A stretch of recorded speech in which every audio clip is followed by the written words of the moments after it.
What's up, TWM fam? Welcome back to another video. I hope you guys have been doing very well. Today we've got a solid 18 karat gold piece by Tissot.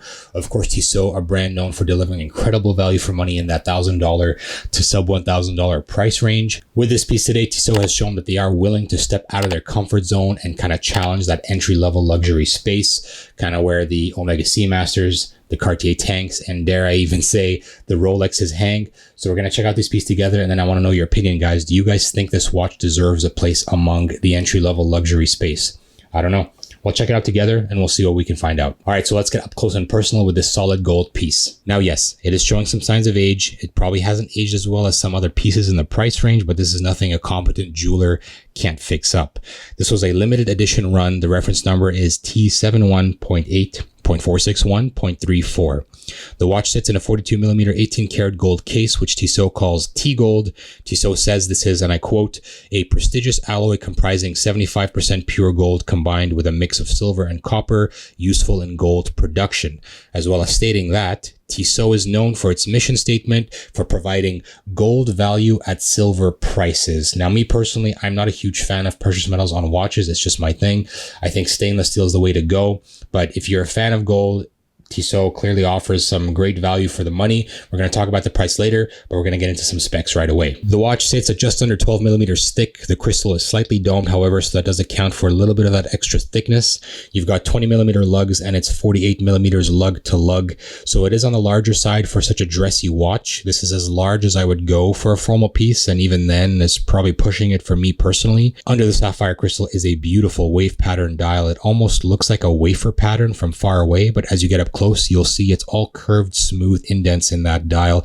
You could almost mistake this dial for the Grand Seiko Snowflake if you didn't know any better, which, by the way, is not a knock on the watch. That watch is absolutely stunning, but it does look kind of similar. You get a classical mix of both Arabic numerals and stick indices with a seconds complication at the 6 o'clock position and the power reserve indicator at the 10 to 11 o'clock position, displaying your max power reserve of, you guessed it, 40 hours, which admittedly is a little bit disappointing for a watch at this price range of about $2,500, which by today's standards, many watches at this price range offer up to 70 to 80 hours of power reserve.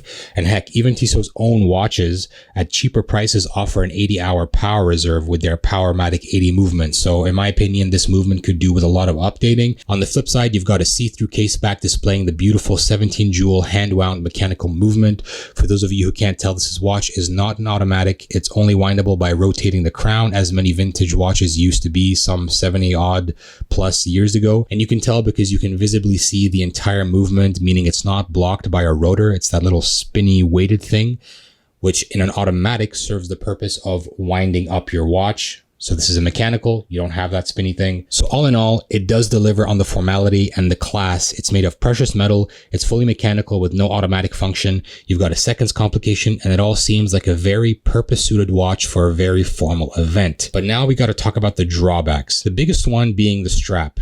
Now, I don't know if this is because it's dried out or the watch is just very old, but it's not exactly what you would call luxurious. It's stiff, and the pattern for some reason doesn't quite look natural to me. It feels plasticky and nowhere near as supple as proper leather should. This would be okay on a watch that's about $500 to maybe even up to $1,000, which, to be honest, is where most watch brands will cheap out. Seiko does that a lot. It's not a really big issue if you're buying a watch that's about $500, you know, like I couldn't care less if they're cutting corner on the strap because I'm probably going to replace it anyways. But in a watch that goes for above $2,000 to $3,000, to be honest, is really not acceptable. And by the way, the price is my second point of contention. It's not cheap. And while I admire Tissot for having stepped out of their quote-unquote league, for lack of a better term, it's just hard to put this up against some of the other great pieces you can find for a similar price point. I mean, hell, for that kind of money, you're within striking range of some well-established names in the luxury space. You've got the Cartier tanks, which that itself provides not only a similar level of class, but a very rich and long history, which if you're into formal pieces, there's a good chance you would also appreciate the history of the tank. We're also talking the exact same price as a Tudor Royal, which gets you as close to a Rolex Datejust as possible for about a quarter to half of the price. So is this a bad watch? Not at all. In fact, it's quite impressive that Tissot has shown that they can in fact step into the entry-level luxury range and deliver quite a good product. The only issue is that there are just so many well-established luxury prices at this price range. It's hard to tell someone to go for the Tissot rather than the Cartier. The space is just way too full of heavyweights that have held the title for decades, and I have a feeling that's why this watch has been discontinued. In my opinion, this watch would have actually done better had it not been sold in precious metals. So if it had been made of steel, I think it would have been established itself below the luxury market, below that entry-level zone where you find the Cartier tanks and the Omega Seamasters.